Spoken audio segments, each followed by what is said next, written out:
وقنا عذاب النار দোয়া দিয়েছেন সাবেক প্রধানমন্ত্রী দেশনেত্রী সুস্থতার সাথে দেশে এসে দেশের খেদমত করে জান্নাতের ভিতরে বানিয়ে দেন তাকে পুরো আলহামদুলিল্লাহ আল্লাহর কাছে তো আমাদের সমস্ত চাওয়া আর কাছে আমরা উনি তো ডাক্তারদের ডাক্তার বড় ডাক্তার উনি উনার উপর কোনো ডাক্তার নাই যত ডাক্তারই দেখেন না কেন কিছু হবে না কাজে আপনারা সেটুকু বললাম আমি শুধু এটুকু বলবো যে উনি আজকে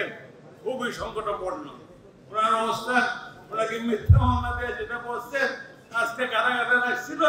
সেই কারাগারে যদি না থাকতেন বারবার বিদেশে যাওয়ার জন্য চেষ্টা করছিল কিন্তু তাকে